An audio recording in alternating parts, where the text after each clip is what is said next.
esto. A ver, voy a tratar de acordarme y poner a grabar las cosas. Bueno, la ciudad, lucha social. Entonces, en este cruce, nación, etnia, nación civil o estado civil o estado nación, empiezan a funcionar esta oposición de ideas entre pueblo y población que estuvimos hablando. Pero pueblo y población no se identifican uno a uno, no es pueblo igual a población. La población tiene un carácter subjetivo colectivo, bien, que se relaciona con también un carácter jurídico legislativo. Bien, es decir, es un grupo de gente que está ordenada jurídicamente. Bien, esa es la población. Mientras que el pueblo representa o se presenta como cierta personalidad de la nación, bien, y que tiene o que responde a un principio de autodeterminación. Es decir, mientras que la población es una colectividad totalmente subjetiva o plural o ¿cómo sería?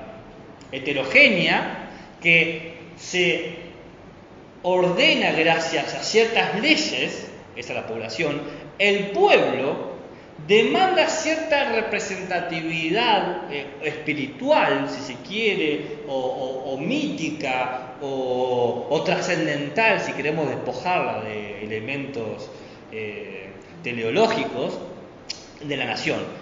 El pueblo dice que representa a la nación y que tiene una característica de autodeterminación, se autolegisla y automodula. Pero es el pueblo quien será el objetivo de gobierno. Quienes gobiernan al pueblo, no la población, pues la población ya está gobernada. ¿Por qué? Por las leyes. Fíjense los discursos de los gobiernos o de los gobernantes. No dicen mi población, hablan del pueblo. Porque el pueblo tiene esta idea de propiedad autodeterminante que elige al gobernante. La población no elige. La población es aquello que se respeta ciertas normas. Por ejemplo, ustedes son la población estudiantil de la facultad. ¿Entienden? Pero acá no hay ningún acto de democracia, porque nadie me votó a mí como docente. Pero hay ciertas normativas que nos ponen en común. ¿Se entiende? ¿Se entiende? Bien, perfecto. Entonces, parecería que si el pueblo tiene la capacidad de autodeterminación, el pueblo preexiste a la nación, pues es el pueblo el que funda la nación.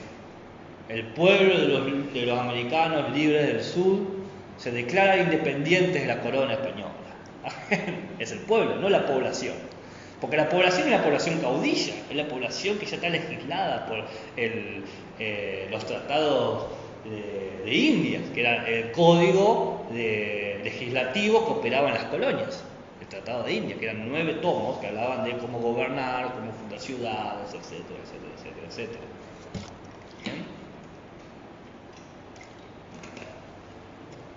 Es el pueblo el que define el linaje y el territorio común. Es el pueblo el que representa el primer nivel de la etnia y es el pueblo el que puede construir el Estado civil. ¿Bien? Pero se genera un problema. Porque el pueblo, aunque lógicamente y formalmente no existe de forma pura, no existe el pueblo puro, y no existe el territorio puro, porque también los territorios se difuminan, ¿no? Porque el territorio se hace al habitar y habitamos entre todos. Se empieza a crear aún así cierta idea de la genealogía del pueblo como si fuese inamovible, incompartible, incorruptible, ¿no? El pueblo es uno, su habitar es uno. Y así se habla de la enemistad de los pueblos, las luchas entre los pueblos. Que hace rato estuvimos hablando del combate entre Israel y Palestina. No es en realidad entre estados, sino entre los pueblos que habitan en esos estados. ¿No? Hay una lucha. Pero es que justamente el riesgo de la idea de pueblo es olvidar que el pueblo es algo construido de forma heterogénea. se crea la ficción de que el pueblo es algo duro y establecido. Y hay tres formas de entender, así como había tres orígenes de entender la sociabilidad, podemos hablar de tres formas de entender al pueblo. Y con esto hablo de esto y hacemos la pausa. Así que me paso al baño y...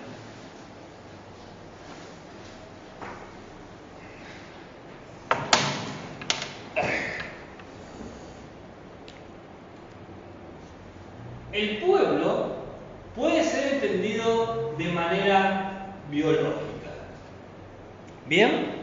Esta idea mayormente está conectada con la idea de raza y conduce a la idea del racismo.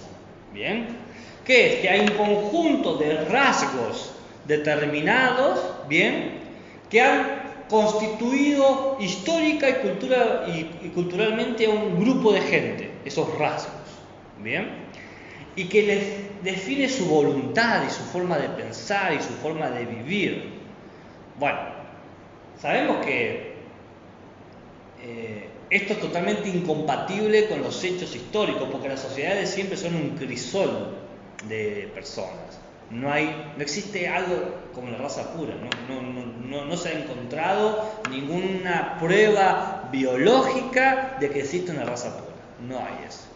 No, todavía no ha pasado. Pero esta idea, ¿qué conduce? Conduce a que el Estado tiene que ser controlado por aquellos que tienen los aspectos de la raza idóneos, ¿bien? Y que garantiza una forma de Estado que, como está preocupado por la raza, decide quién vive y quién muere. ¿Y cómo viven? ¿Quién y cómo viven? Sí, el cómo está en teoría ya definido por tu raza. El alemán es altivo, es fuerte, ¿no? El inglés es patizano, es más melancólico. El argentino con esa cuestión gaucha y con esa cuestión francesa quizás es más existencialista. Esas ideas de que ya nuestra forma de vida está definida por nuestra raza. Esa idea. Ya está predeterminada. Pero existe todavía. Yo tengo un sobrino que estuvo viviendo en Guinea. No, es totalmente claro, vigente esta idea. Para el color muy blanco, rubio de ojos azules. Y dice que era terrible porque él había ido a hacer una calidad de magista, qué sé yo. Y dice que había un gueto blanco. O sea, ya los blancos que tuvieron en algún momento esta cuestión de ser los esclavistas, están tan mal vistos los blancos, tan odiados por la sociedad, que han quedado reducidos en un gueto. Entonces prácticamente no puede salir del gueto blanco. Tienen casas muy lindas, digamos, es bastante pobre la población en general, ¿no? ¿Pero dónde me dijiste que era? ¿En qué lugar? En Guinea Ecuatorial, que fue hasta los años 50 colonia de España. No, sí, es que no te había escuchado en dónde. Perdón, hasta los años 60 colonia de España. Bien. Entonces, claro, haya quedado muy estigmatizado el blanco, digamos, porque claro, imagínate que la gente ha vivido tantos siglos de esclavismo que a los blancos no los pueden ni ver. Entonces el blanco no solamente era el que vive, sino el cómo vivía en esa época, eran los dueños de todo. Claro, pero ahí lo que me estás diciendo es ese tema tiene que ver con quizás una ideología que está operando sobre esta comunidad caucásica en una represalia de aquellos dirigentes que tienen el poder que relacionan la raza, ¿no?, con ciertas responsabilidades retroactivas, ¿no? Con los hijos de esclavistas son esclavistas, ¿no?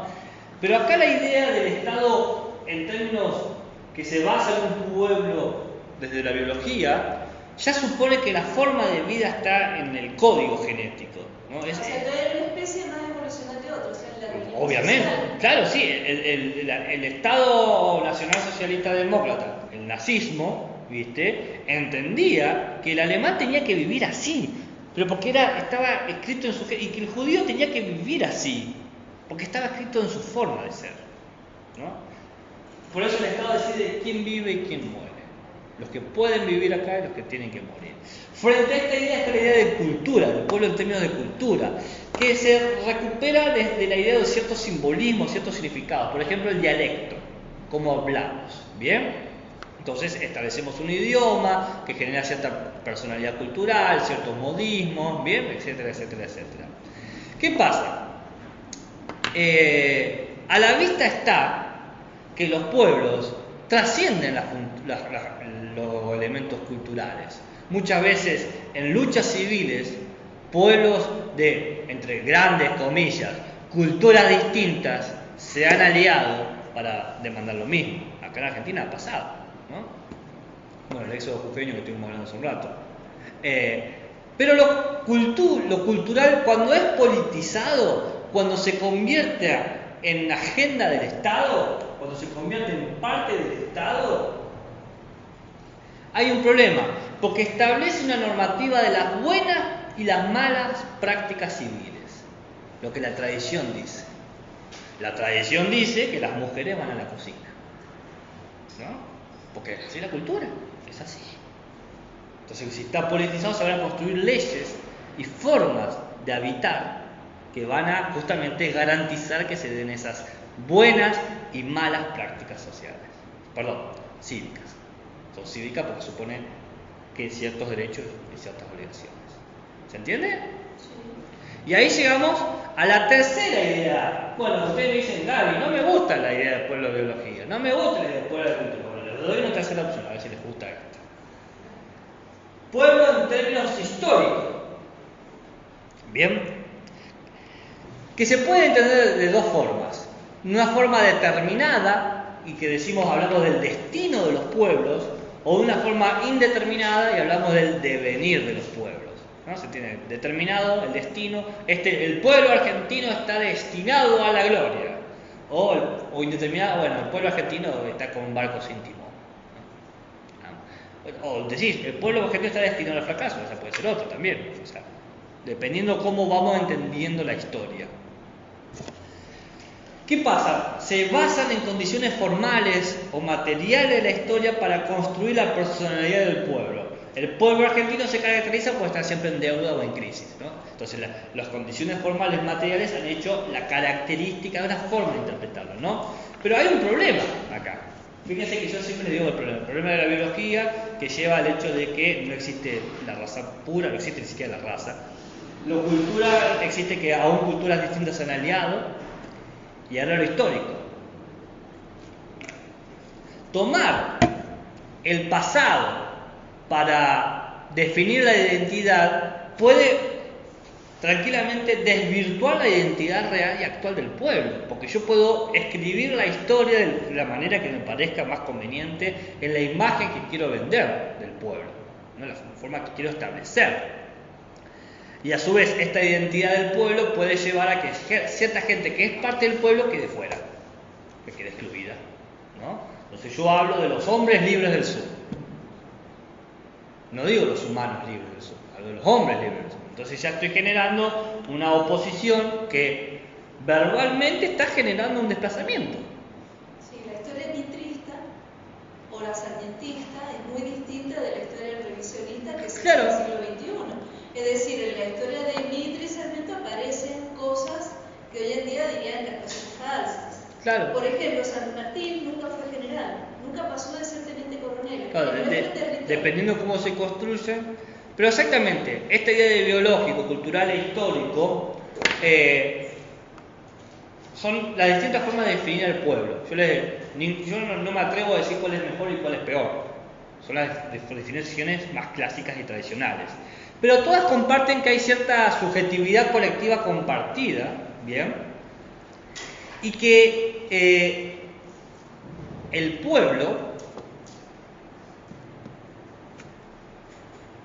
tiene la capacidad de establecer cuáles son los mecanismos de autorregulación. El pueblo puede fundar la nación, el pueblo puede fundar el Estado. El pueblo puede crear la soberanía estatal. Puede decir, nosotros nos gobernamos de esta manera, con estas condiciones materiales y humanas, atendiendo a estas características, la etnia, por ejemplo, y demandamos cierta conducta, esta idea de civilizado. ¿Se entiende? Ahora les dejo la pregunta para ir al recreo después, que es, bueno, ¿cómo es el pueblo que define la soberanía estatal? Entonces hay que hablar de la soberanía estatal. Pero bueno, hacemos un corte ahí, creo que va a ser bueno.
Ética y ciudadanía.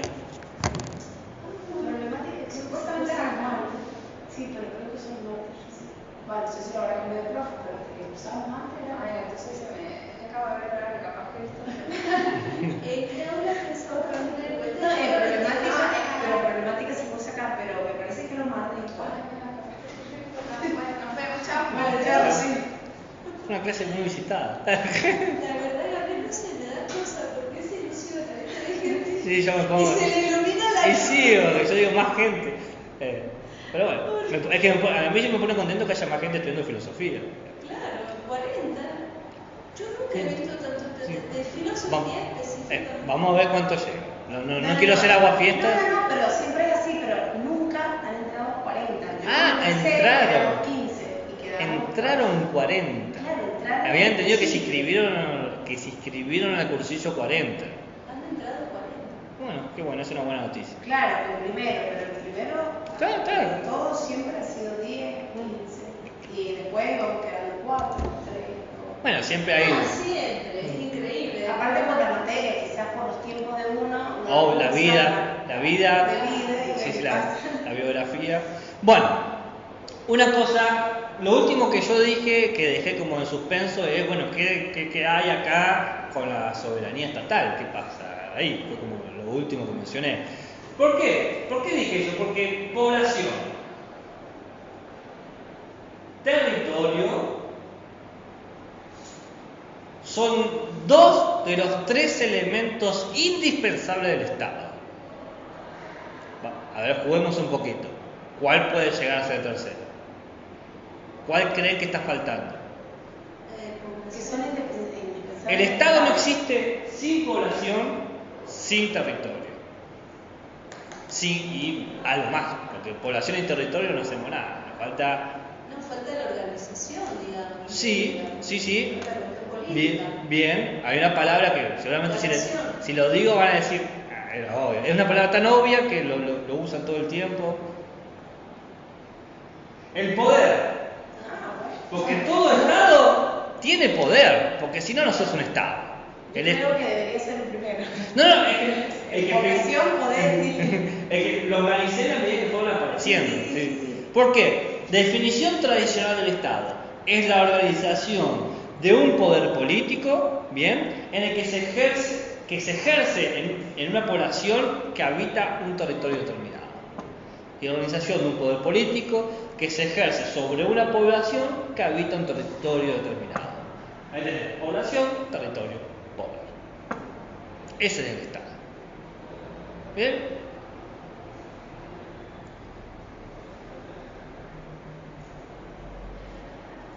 Esta es la triada que hace al Estado, lo más básico. O sea, si tuviésemos que ir a lo más básico, lo más axiomático, si tuviésemos que descomponer el Estado, que es tan difícil de entender, porque está muy cerca, está atravesándonos a nosotros y no lo podemos ver, si tuviésemos que teóricamente descomponer, habría que pensar solamente en eso: población, territorio, poder. Por eso la ciudad es el mejor ejemplo, porque ahí tenés la población en un territorio.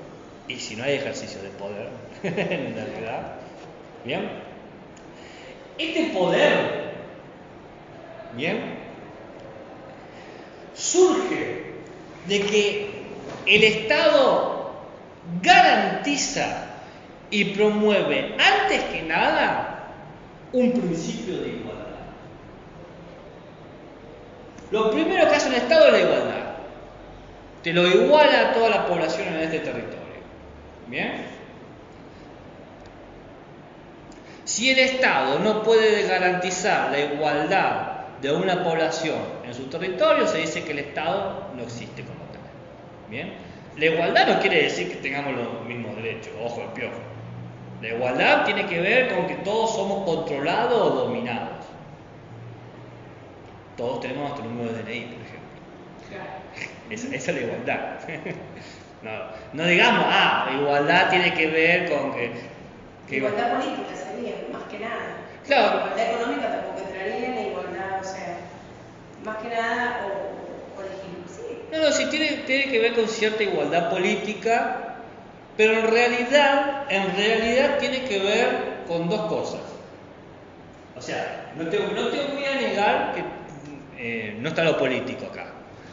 Pero lo político vamos a esperar un cachito más. Porque lo primero que aparece es lo gubernamental y lo burocrático.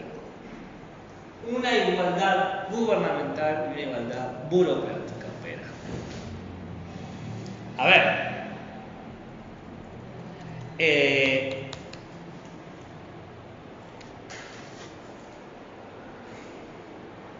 Lo gubernamental tiene que ver con todas las tácticas y las estrategias y los órganos que el Estado posee para garantizar la obediencia de sus ciudadanos.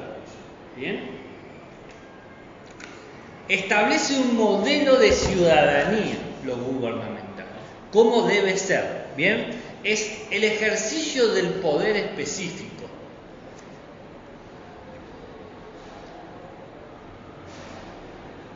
Lo gubernamental tiene que ver claramente con el gobierno de los otros, el gobierno como tal, que se opera a través de una red, ¿no?, de leyes, de reglamentos, de mandatos que prohíben o prescriben o modulan o controlan o disciplinan o previenen o evalúan a la sociedad para tener la sociedad necesaria que cumpla con la norma de la ciudadanía, para que entre en la membresía de la ciudadanía. Lo gubernamental, bien, es todo este elemento práctico, directo, que opera sobre la población con conocimiento de causa. Sabe cómo intervenir para que la población actúe como sea necesario. ¿Bien? Ahora la pregunta es, ¿cómo el Estado, o sea, cómo lo gubernamental sabe cómo es la población? ¿La conoce? No. El que conoce la población es la burocracia. Porque la burocracia es este conjunto de organizaciones y dependencias jerarquizadas que toman y producen información de la población a través de papeles. La burocracia tiene tu número de DNI, tiene tu número de obra social, tu legajo, tu resolución, te cuantifica cuántos hijos tenés, o sea, tiene toda esa información que termina implicando un ejercicio de dominación dominado, porque te demandan que vos transparentes cierta información constante. Esa información es sistematizada y transferida a los órganos gubernamentales para decidir cuáles son los mejores planes de gobierno. Dado que tengo una población de X hombres con fuerza de trabajo, necesito crear cierta demanda de trabajo, ciertos sueldos, pero esa información, ese plan de acción se basa en la información que da la burocracia. La burocracia es una forma de profesionalizar el trabajo cívico, porque la burocracia está representada por ciudadanos con cierto poder. Todos conocemos el poder del burócrata, el sello que no te pone, la firma que no te da, el papel que te pide que vuelvas a hacer, ¿no? Hasta crear una carrera. Por eso es que la profesionalización, porque es un escalafón que van subiendo, ¿bien? Sí, hacer una carrera para eso, está la licenciatura en la administración pública. En teoría, el poder de este funcionario público es para dar todo lo necesario para que el usuario se convierta en lo que está destinado a ser, ciudadano. El usuario de la burocracia, nosotros, estamos destinados a ser el ciudadano que necesita el Estado. ¿Se entiende? Entonces, el principio de igualdad tiene que ver que todos dan información o ciertas informaciones y todos van a entrar en un plan de gobierno. Lo que sea el plan de gobierno, cualquiera sea. ¿No se entiende?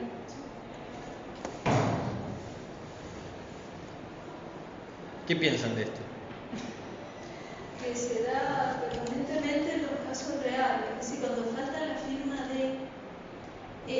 cuando hay una sola persona que hace las cosas. A mí me ha pasado acá, cuando yo te contaba la historia de la equivalencia, había una sola empleada acá en sección alumnos que llevaba el tema de equivalencia. O sea que si esa señora se muere, no, pobrecita, porque no voy a notar, pero se pide una licencia, es decir, no hay un plan B para esa persona y esa persona solamente puede hacer ese plan y no lo hace más.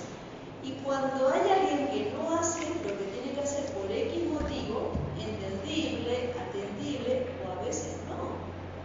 Yo conozco millones de casos. Por ejemplo, cuando murió mi papá, te estoy hablando del año 73, imagínate los años que han pasado, a mi mamá estuvieron sin pagar durante 1 año y medio la pensión de mi papá.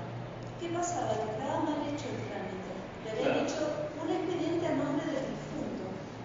Entonces ella llevaba, siempre le pedían la misma documentación. Y dice, bueno, pero ¿cómo puede ser que me pidan siempre la misma documentación?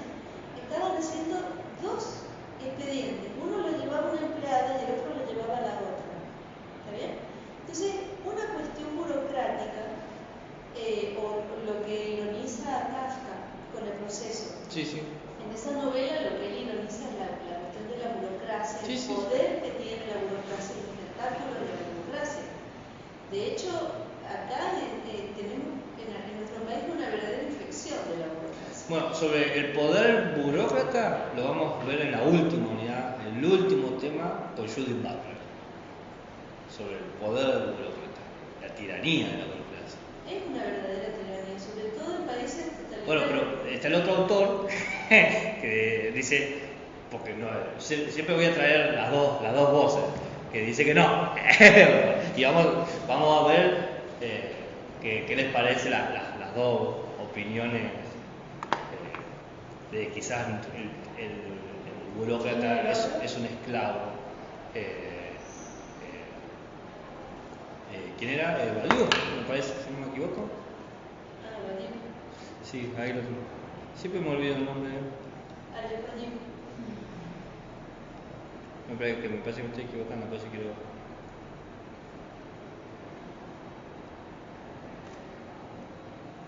Bueno, no encuentro, lo busco después. No, Rancière. ¿Qué iba a ser? Badiou, o sea, es otro autor, pero no Rancière. Bien, ¿estamos hasta aquí? ¿Se van entendiendo? No son conceptos, no son ideas difíciles, me parece, ¿no? Que son ideas... Pero son como el piso y le podemos poner un nombre a las cosas. Entonces tenemos que el Estado tiene poder, ¿no? Este poder que le permite establecer el principio de igualdad, y esta igualdad es gubernamental y burocrática. Pero este poder como tal, se expresa de una forma. Se expresa en primer término como una totalidad. ¿Bien? Por eso hablamos de soberanía. Toda la población, la totalidad de la población está sometida al poder del Estado. ¿Bien? Es en ella, en la población, donde se aplican todas las prácticas, todas las jerarquías, todos los elementos y ejercicios gubernamentales y burocráticos de forma homogénea, ¿no? El Estado está en todo, por eso es el Estado, ¿no? Pero en segundo lugar, el Estado se demanda como legítimo. Y claro, no puede ser un poder totalitario y legítimo. Ahí estábamos lo que habíamos mencionado, lo legítimo. El Estado se presenta como algo positivo y genuino para todos por igual. ¿Por qué? Porque el Estado dice que se ha establecido mediante un pacto. Ese pacto puede ser consensual o a la fuerza, no importa, pero aceptaste el pacto.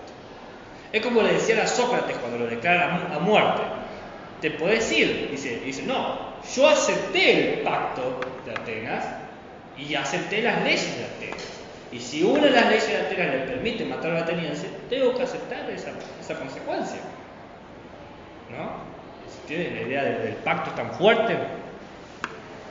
El pacto puede ser entendido de dos maneras. Fuera de que puede ser consensual o a la fuerza, se puede entender como el pacto en términos fuertes, que es la perspectiva modernista, ¿no? Locke, Hobbes, Rousseau, que el pacto tiene un fuerte poder de transferencia total hacia el Estado, ¿bien? O una idea débil, que es más contemporánea, ¿bien? En donde hay un consenso sobre ciertas funciones que tiene que cumplir el Estado, pero que, si es necesario, siempre se puede cambiar o modificar. El consenso puede cambiar. ¿No? ¿Se entiende?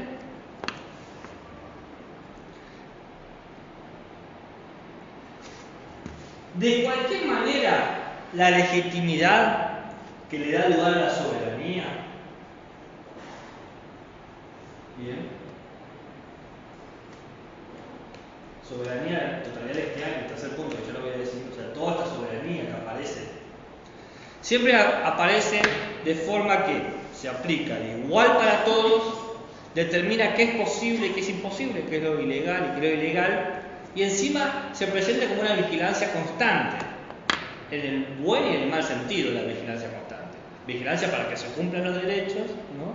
Y vigilancia porque todo el tiempo se te pide información, cuánto cobras, etcétera. ¿No? La vigilancia está. El panóptico Foucaultiano es más real de lo que uno quiere creer, ¿no? Porque la información se da todo el tiempo. Pero la soberanía o este poder del Estado, que acá por ahora lo tenemos como sinónimo, le falta un tercer elemento, que es la objetividad. Porque el poder no puede ser subjetivo o caprichoso. El poder tiene que ser objetivo. La objetividad le da sentido al ejercicio de la totalidad y le da sentido a su legitimidad. La objetividad muestra el orden y la norma. La objetividad de los estados viene de un elemento muy particular, que es la Constitución. La objetividad viene de la Constitución. ¿Por qué? Porque en la Constitución se manifiestan las justificaciones de por qué este Estado es como es. ¿Cuáles son sus prohibiciones? ¿Cuáles son sus mandatos? ¿Cómo se organiza? ¿Cómo va a garantizar lo que hace? ¿Cómo va a influir? ¿Cómo va a distribuir a los ciudadanos, ¿no? Eso es una constitución. La constitución establece el principio de organización más básico de la vida estatal y la vida no estatal.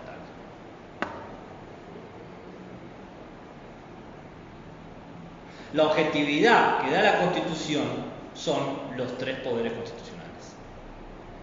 ¿Qué son cuáles? Ejecutivo y judicial. ¿No? No. ¿Lo explico? No los explico.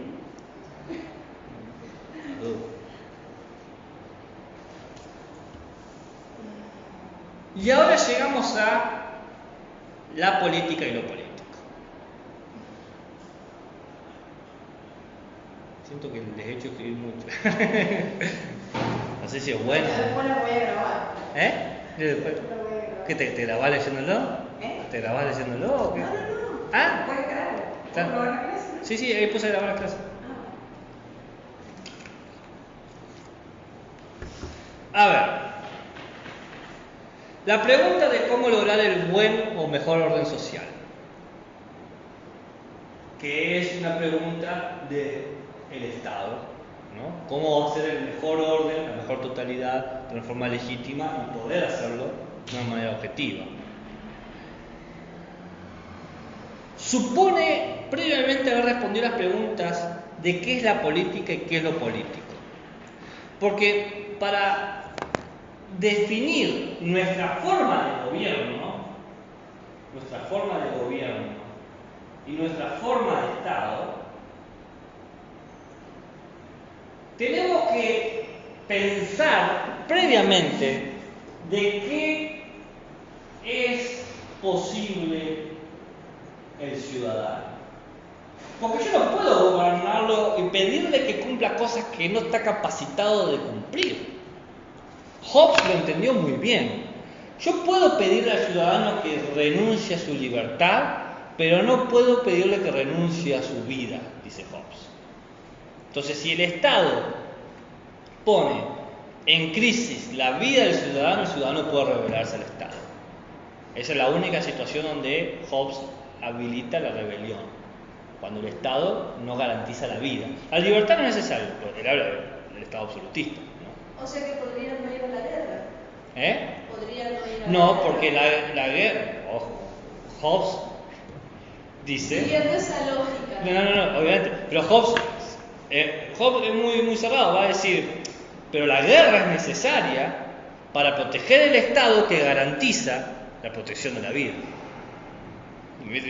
¿Entendés? La guerra defiende al Estado. Si el Estado se cae, nada va a defender nuestra vida. Hay vidas que se pueden perder para Hobbes, obviamente, no, eso no queda la menor duda. Pero la cuestión es de qué le puedo pedir. Hobbes dice, yo no le puedo pedir a vos que te suicides. El Estado no puede pedir eso. El Estado puede pedirte sí que vayas a la guerra, eso sí puede pedir, o que pagues impuestos. Entonces la pregunta es, ¿de qué es posible el ciudadano? Porque si sabiendo qué puede hacer, qué puede disponer, qué puede aceptar, se sabe cuál es la mejor forma de gobierno, cuál es el mejor plan de gobierno que puedo construir. La gente se sorprende cuando la indignación es una forma de sorpresa, ¿no? De cómo puede que haya pasado esto, ¿no? Se sorprende cuando en nuestro país le suceden cosas, ¿no? O se sacan leyes o se toman decisiones, ¿no? El error de esa sorpresa es no entender que ya se estudió que nosotros como ciudadanos estamos dispuestos a perder, a dejar de hacer o dejar que nos hagan. ¿Se entiende? Sacan una ley que es impopular, por así decirlo, o cierta, lo que sea. Piénsenlo en cualquier gobierno de los últimos 30 años de democracia, ¿no? Para no irnos muy lejos. Ha habido muchas leyes impopulares, ¿no? Pero aún así se han dado, se han llevado a cabo. Y la pregunta es si la gente se dice, porque la corrupción, no vamos a discutir el tema de corrupción, pero el ciudadano lo acepta. Hay planes que se pueden aplicar porque ya se sabe que nosotros como ciudadanos lo aceptamos o permitimos que suceda. ¿Se entiende lo que quiero decir? ¿Sí? ¿No? Sí. Le voy a contar. No, pero en realidad no hay que aceptar, la imponen. Está bien, El pacto puede ser, yo dije, puede ser por consenso o a la fuerza. Claro. Pero la cuestión es que es efectivo. Porque por más que sea la fuerza, históricamente hay pruebas de que pueblos se levantaron para que esa ley, pero nosotros no nos levantamos. Quizás con la próxima ley sí nos levantemos, quizás. No sé, pero la historia ha demostrado que el pueblo, que el ciudadano puede levantarse. Está establecido. Hay datos históricos de todas las revueltas que ustedes quieran. Pero también ha demostrado que los gobernantes, o sea, el Estado, no el individuo, sino la idea de lo gubernamental, opera con éxito porque sabe hasta dónde puede o es posible actuar el ciudadano. ¿Qué tanto le puedo pedir, demandar? No solamente para achicarlo, sino para, si quiero, una mejor ciudadanía, ¿no? Por ejemplo, quiero crear la idea de, bueno, acá, ahora el aborto legal y gratuito, ¿no? ¿Hasta dónde es posible? Entonces yo quiero crear una ley, ¿no? Y aplicarla. ¿Entendés lo que quiero decir? Sí, sí, sí. A eso me refiero. O sea, obviamente que la fuerza está. La totalidad es totalidad en todos los sentidos. No te gusta el Estado, tenés que irte a otro Estado. Y con suerte. Porque encima la totalidad tiene esa cuestión de que no es fácil renunciar a tu ciudadanía. Digamos que vos renunciás como Argentina. ¿Qué sos después de renunciar como Argentina? Una expatriada. Bueno, a mí me pasa. A menos que logres que te tome a algún lugar, que no es fácil. Yo tuve una alumna de testigo de Jehová. Bien. Entonces, un día llegó a la escuela y viene la directora y me dice: mire, esta chica no va a poder estar en esta convocatoria de teatro. No va a poder actuar en esta obra porque se trata de la escarapela. Claro, los símbolos. Entonces, los testigos de Jehová me dicen: ¿cuál es el problema? No, porque ellos no respetan, o sea, no le rinden ningún tipo de tributo a los símbolos patrios. Sí, pero es una obra de teatro argentino, o sea, no tiene nada que ver. Si usted me lo dice, está bien, listo. Y esta fue una discusión que duró 30 segundos, discusión no. La noticia de Claro, que sí. sin embargo, es totalmente discutible. O sea, ¿qué es lo que está primero? Está bien, vos me podés decir no, pero ellos se encabalgan en este discurso que dicen que es libertad de pensamiento, libertad de culto, fantástico, ¿sí? Siempre y cuando lo que no dice la ley es siempre y cuando esa libertad de culto no vaya en contra de los intereses del Estado. Yo creo que ahí estuvo incompleta la Constitución. Porque primero y principal, ellos son argentinos, que creen, yo diría, ya que no les gusta ningún Estado, bueno, que se vayan a vivir a un lugar del mundo donde puedan tener un Estado que no tenga ni bandera, ni himno, ni escarapela, ni nada, porque en cualquier país del mundo puede pasar. O sea, ¿qué es lo que está primero, el Estado o el individuo? Porque yo puedo decir que yo tengo X culto, pero soy argentino, soy ciudadana argentina. De hecho, ellos pertenecen al Estado argentino. Ahí vamos a hablar sobre la idea del liberalismo, ¿no? Porque lo que estás diciendo vos tiene que ver si el Estado protege a la población o al individuo. Protege en el sentido de garantizar sus derechos, ¿no? A eso me refiero. A ella se le dio preeminencia como individuo que es dueña de pensar como quiere, nadie se metió con ella. Nadie le dijo nada. Por eso yo decía de estudiar las constituciones argentinas, porque ahí vemos qué tanta realidad hay de las cosas que se afirman. Pero bueno. Ahora, ¿qué es lo que es preeminente? Para mí, o sea, en mi interpretación, debería ser el Estado, porque ellos le rinden tributo al Estado de otro modo, o no pagan impuestos.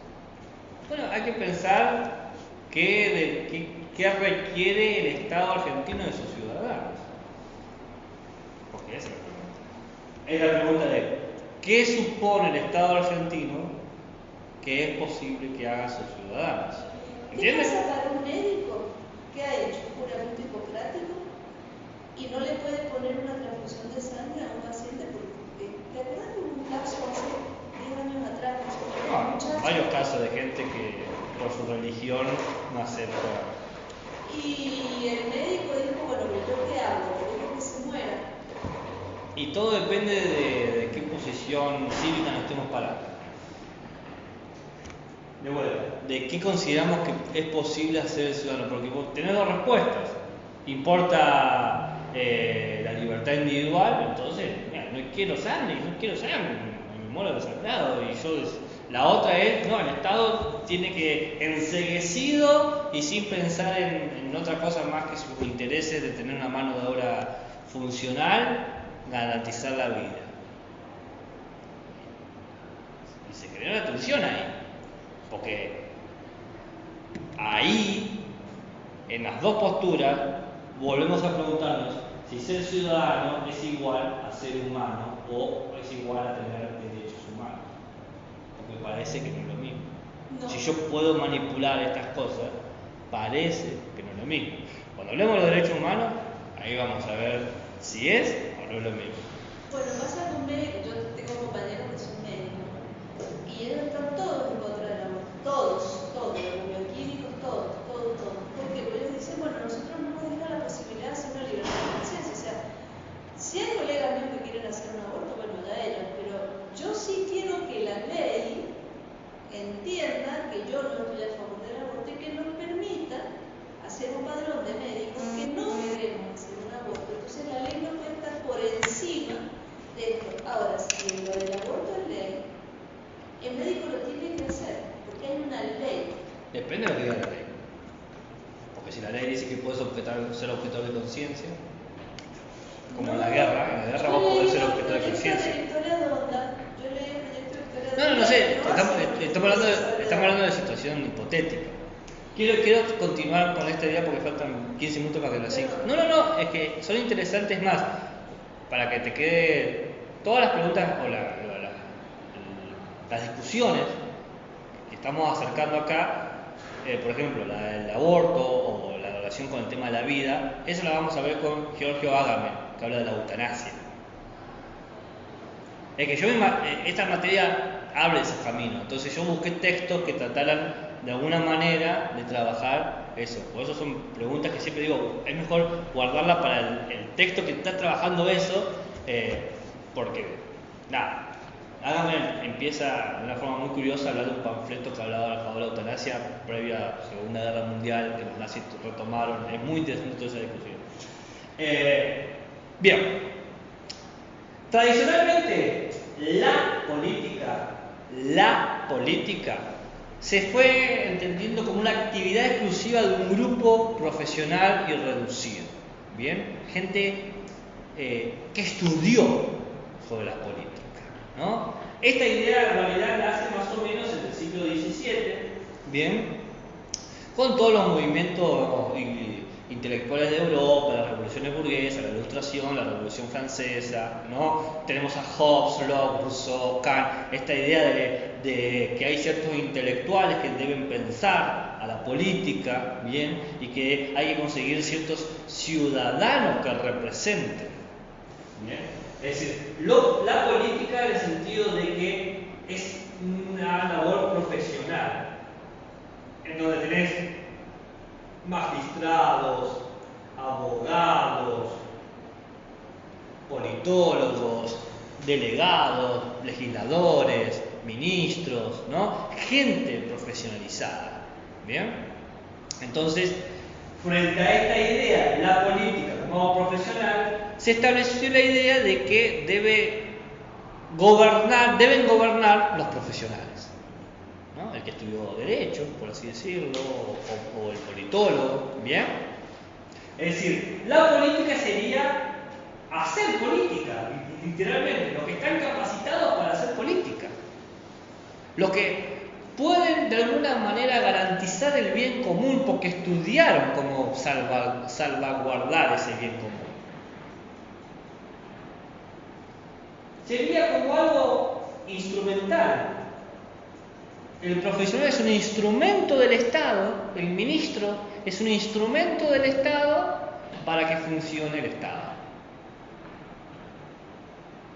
Es decir, que aquí, dentro de esta idea, la política es algo exclusivo del Estado. Va a la gubernamental o a la burocracia, pero nada más. Es decir, si yo les doy una definición, que lo tiene en el texto, es: la política es la actividad social, administrativa y procedimental que gira en torno al Estado, la forma de administrar o proceder en el Estado. ¿Se entiende? Frente a esta idea de la política va a aparecer lo político. ¿Qué es lo político? Parecería tradicionalmente que lo político, fíjense las palabras que estoy usando, tradicionalmente es la sustancia de las relaciones humanas. Fíjense que es medio esencialista, esta idea de que es la plataforma de la acción política, es la parte más ontológica, más dura la política. No existe sin lo político. Lo político es lo ontológico y la política es la práctica, si queremos así. ¿Ven? ¿Por qué? Porque lo político es la capacidad de generar los vínculos necesarios, ¿bien?, para instituir ciertas prácticas. Ciertas prácticas van a ser políticas. Por ejemplo, generar el acuerdo. Dedicarse a lo político es crear vínculos para establecer o garantizar prácticas. Es decir, la política tiene un nivel técnico, ¿no?, mientras que lo político tiene un nivel humano cotidiano. Es más, lo político en realidad tiene que ver con una cuestión de el conflicto y la solución. Cómo nosotros nos vinculamos a través de un conflicto. Nos falta plata, nos falta comida, o lo que sea, ¿no? Y construimos o proponemos o establecemos una solución a través de ¿qué? De una decisión. ¿Bien? ¿Me van siguiendo? Acá lo político entra o va de lleno con el problema del conflicto cívico, ¿no?, del conflicto entre los otros. Que claro, ese conflicto puede ser entendido de dos posturas. Una oposición entre amigos y enemigos. El conflicto lo producen mis enemigos, que tienen que ser derrotados, ¿no?, que tienen que ser derrotados.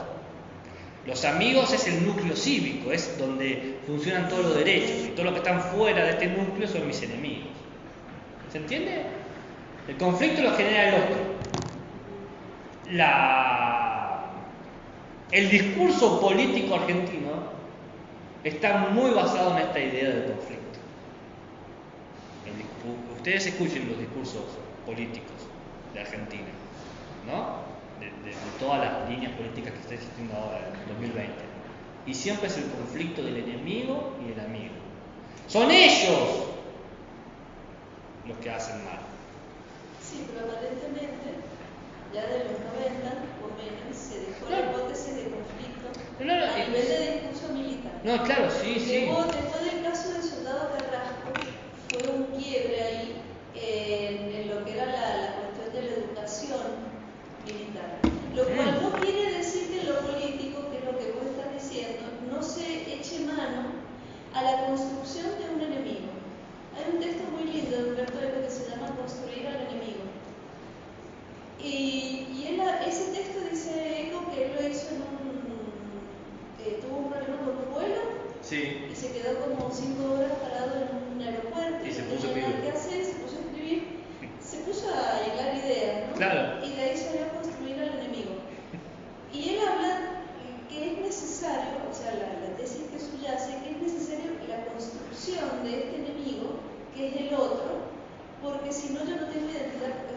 Si yo no construyo un otro, no me identifico yo, no me defino. Claro, esa es la tesis. Me defino como la antítesis del otro. Esa es la tesis de Carl Schmitt, del Estado. Amigo y enemigo. Sí. El conflicto se presenta como esta oposición entre nosotros y ellos, oposición binaria. ¿Bien? Esa es una forma de entender el conflicto. La otra forma de entender es la idea de la equivalencia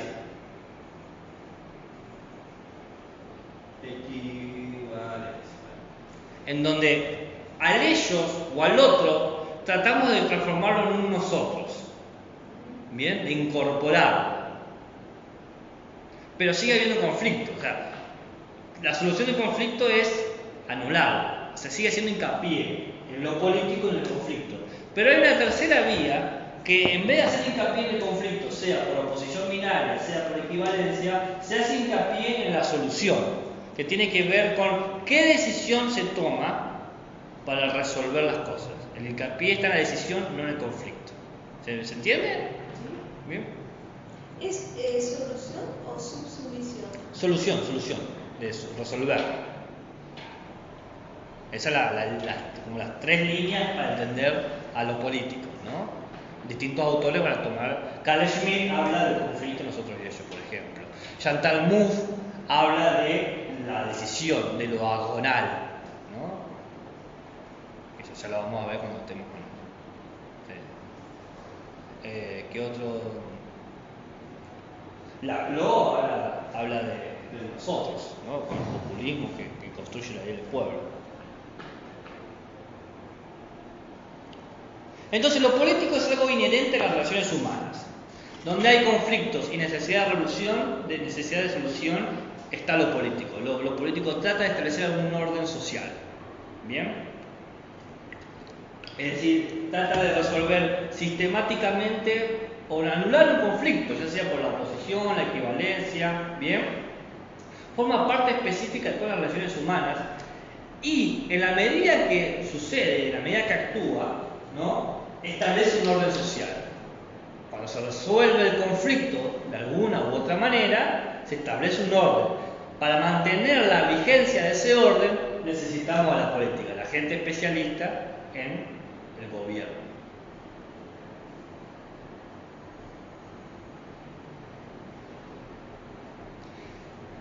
Si vamos a hablar del gobierno, no sé si voy a llegar. No creo que llegue a hablar todo el gobierno.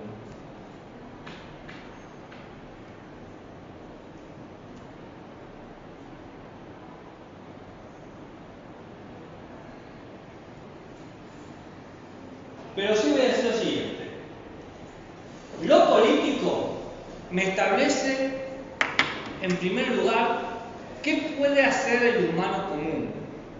El humano común siempre, como es un ser social, como dijimos al principio, va a convivir. En la convivencia van a aparecer conflictos. Esos conflictos muchas veces provienen de la adopción de posturas contradictorias o entran en tensión. ¿Bien? Frente a esta cuestión, lo político puede crear un vínculo, ¿no? O todo esto genera este vínculo, que puede ser el vínculo por oposición, el vínculo por equivalencia o el vínculo por búsqueda de una decisión resolutiva. ¿Bien? ¿Me sigue? Esa decisión que voy a tomar me va a establecer un orden social. Si yo entiendo que el ciudadano solamente resuelve el conflicto por oposición binaria, ya sé de qué es capaz de hacer. Si entiendo que resuelve el conflicto por equivalencia, ya sé qué es capaz de hacer. Si entiendo que resuelve el conflicto por una decisión resolutiva, ya sé de qué es capaz de hacer. Si yo sé qué es capaz de hacer el ciudadano, sé cómo debería organizar el Estado o la comunidad donde se integra para poder garantizar su prosperidad, su felicidad, su desarrollo, o en otras palabras, voy a poder establecer cómo gobernar, qué es el gobierno del ciudadano. ¿Se entiende? O sea, en la medida que yo sé cómo el ciudadano identifica sus vínculos conflictivos, voy a saber cómo debo establecer el gobierno. Por eso hay tantas teorías por eso todas las teorías del gobierno parten de una idea de ciudadanía. Porque el gobierno es sobre los ciudadanos. Yo gobierno a un conjunto de ciudadanos que pueden operar, que pueden actuar, que pueden pensar o desear desde una forma específica. Es decir, que pueden crear un cierto tipo de vínculos. Y la gente que es especialista de esos vínculos y sabe cómo manipularlos, manejarlos, guiarlos, son aquellos que hacen la política. Hay un texto que se llama La paradoja del halo político. Es muy interesante también, pero es medio difícil de leer, pero se lo puedo pasar. Que es de...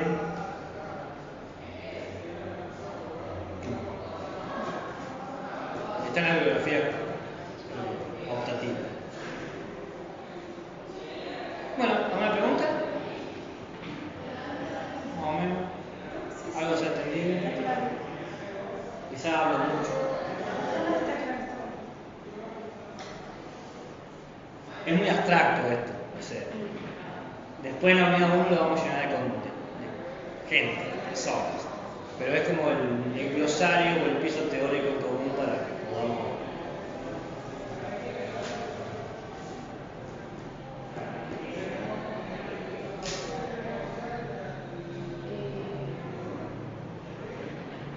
Hay un feriado, ¿no? 23. Sí. Ah, tienes razón. Sí. Sí, porque hay un feriado puente, el 24 es martes, Sí. entonces el 23 feriado puente. Todos los feriados van a caer los lunes.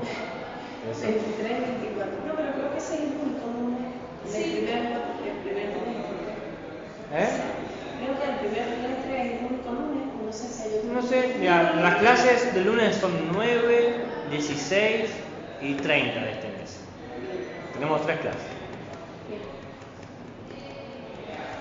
Así que quizá, a ver, mañana, el lunes que viene, terminamos todo, en las 4 horas vamos a terminar toda la unidad 1 seguro.